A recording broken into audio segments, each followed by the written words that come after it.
DeMarcus Cousins, look, he's had some breakdowns significantly over the last couple of years. Achilles back with the New Orleans Pelicans, the quad injury and the postseason this year. Emotionally, I mean, it's almost like the beginning of his career. He was intentionally a pain in the ass, right? When he was with you remember this, right? He was a handful, causing man. trouble just to cause trouble. He was a handful. Maybe because he didn't want to be there, but whatever. You still got to go do your job. But he ending up with the New Orleans Pelicans. He not only does he change his reputation when he's down there, he stretches his game out a lot and becomes a reliable piece, right, of a team that gets to the postseason and does pretty well. Obviously, he didn't play in the postseason, but he was part of that redevelopment of that New Orleans Pelicans squad. But then he tears his Achilles, and now he's stuck in his free agent year. He's expecting to get $100-something million. That's done. It's out the room, out the door. He gets no offers, basically. None. There's no market for him. Last offseason, there was absolutely none last offseason. And so he ends up signing a one-year prove-it deal. It was like 5.3 or something million dollars. A little bit more than 5. With the Warriors thinking, look, I don't have to rush back because they don't need me. I'm going to play at some point. I'm going to prove myself to be a valuable piece. We're going to win a championship, and all's going to be good. And for the most part, save for that quad injury, which he rushed back from, by the way, which was admirable. And he was necessary for a couple of those wins. His first game played very well when he came back. His first game was very efficient. And he was in 12 minutes, like 5 baskets. They needed him, right? For a couple of those wins. And not that he did enough to prove himself, but I thought he proved that he could be a stabilizing force for a team that needed him and not a problem. Yet here we are again this offseason in free agency, and there's nobody sniffing. Nobody's knocking. You hear Woj say there's no market for DeMarcus Cousins. Crickets. How is that possible? Well, I'll tell you why it's possible. He's 28 years old. He'll be 29 in August. So he's a big man who's been broken down a little bit, but he's got to be some market. They gave up almost $3 billion in new contracts this offseason. He's going to have a job. I mean, I understand what Woj is saying. He's not going to play. He's not going to not play next year. Nor is he going to have to go to Europe to play. He's going to play in the NBA, where I don't know. A matter of fact, I said yesterday maybe the Spurs, if that was something that Pop would sign off on.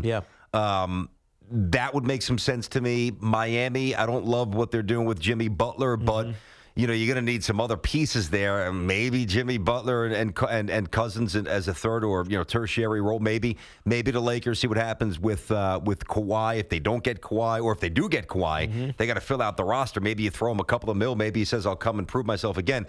I feel badly for Cousins because just when he started to mature, his body betrayed him. Yeah, it really is unfair. And it's unfortunate. I mean, the quad injury to me is far more troubling than the Achilles. The Achilles, you could be in the most pristine, sublime physical shape. It's an angle thing. It just goes. It's utterly unpredictable. The quad to soft tissue when he was just going for a loose ball in front of the bench, where when you miss that much time and it's that damaging, that's worrisome. The other thing is the big men are being phased out, and as much as he stretched out his game a little bit, he's still not a really proficient three-point shooter. I don't know that he ever will be. No. He thought that he was going to get between $12 and $20 million. That's where he was playing it in his head. He fired his agents, so he's going a different route now. Where's the market?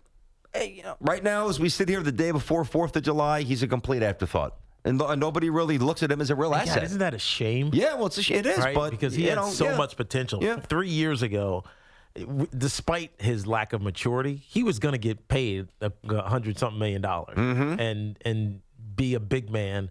For maybe not a contender, but somebody. Now he can't even find a team. There's no takers, and it doesn't make any sense. And it's got to be discouraging for him because he seemingly, and because you have to give him credit. He went to New Orleans, saw the, errors of his personality, and he fixed it, man.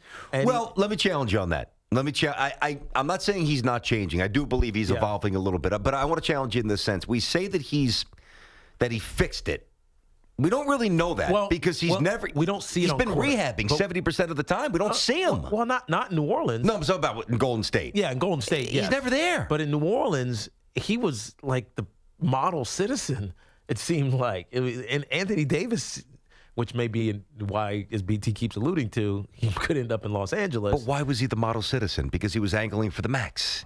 But he was the same way with it when he came to Golden State. Because he was trying to prove he was healthy and get more than 1 year, $5 million. All circumstances. But after a while, doesn't that become you? It could. To be fair, it could. That's a good point. It could. They valued him. I think his teammates valued him. Yeah, at Golden State. I think so. They definitely did in New Orleans. And Anthony Davis, what may be an indication of where he ends up at Boogie Cousins if he follows Anthony Davis again. But I think his teammates in Golden State valued him.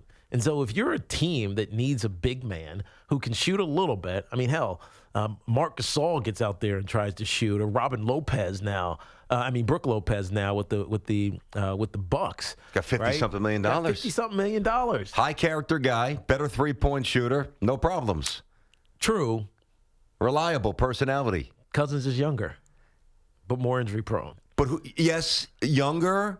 But I'll tell you, and I said this the other day, and you challenged me on this a little bit based on, give him time to get the as Eminem would say, get some oil in the joints. Looks like he's 50 years old running up and down the court. He does. He looks like he's 50. What did he average in New Orleans? Like 25 points a game? I'm looking at his numbers right now. What was he last year in New Orleans? Not this year because he obviously missed so much of the season. And in Golden State or New Orleans? You're talking about just New Orleans. When he was in New Orleans was almost 50 games, 36 minutes a night, 25 points, 13 rebounds. I mean, those are big numbers. 25 and 13, I'm not disputing that. Man. I'm not disputing and that's playing alongside Anthony Davis, right? So he wasn't even the sole rim protector and rebounder back then. I mean, listen, Teek, here's one of these guys who, for years, in relative anonymity, because he played for the Kings, put up 30 and 12 every night. It seemed, but nobody cared, and they usually lost 117 to 102. But the Pelicans how many points were garbage buckets? But the Pelicans were winning. Yeah, no, they were. They were. I mean.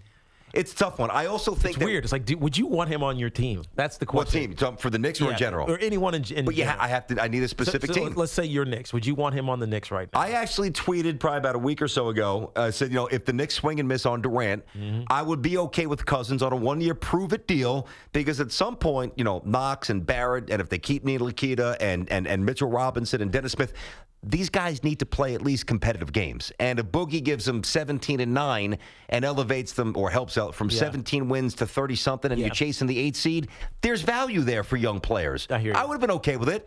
Do I want him to go to a bad team now where he's just going to jack up 20 shots a night? I don't think he has value on a bad team. I think he's got to be either a good team that needs that bench guy or an emerging team. Yeah. And I think he's got to go somewhere where there's already kind of a culture in place. Not that he hasn't changed personally. I do believe he's tried to mature, and I believe he has matured. Yeah. But when you're chasing big money and you're losing, remember, he hasn't lost with Golden State. True. He hasn't lost. And he didn't. But you know what I mean. He hasn't lost regular season. He didn't really lose with New Orleans either. So the last couple of years, things have been good. Things have been rosy. He's been putting up his points, and he's been rehabbing. And when he's been rehabbing, the team has won. And when he's come back, he's had to seamlessly transition to fit them, not the other way around. Yep. I can't have him going to, let's say the Hornets. I don't think they're going to be very good. You go there for 1 year, you jack up 20 points, 20 shots just to get your value back up. At what expense? I can't have him deprive the other players of a very important growth period. Yeah. So it's a tough spot. It feels like he's falling into that like Dwight Howard. Like he's not that guy because he has skills that are useful. In 2019, Dwight had none. But it feels like that's where he's like that abyss. Right? He's on the edge of it. Not in it, but he's on the edge of it. You just feel bad I would have for thought him, of that way. That's interesting. Right? That's interesting. You feel bad for him in a sense. Yeah. But we'll see. At least Dwight had athleticism that you could hang your hat on. Yeah. Like kind of like a rim runner, but a complete zero from behind the arc. Not even a part of his game. I don't know. He'll wind up. You know what? I'm going to say. I'm going to say the Spurs or the Heat. I'm going to stick with those early predictions. We'll see if it comes to fruition. But it's quirky. It's odd.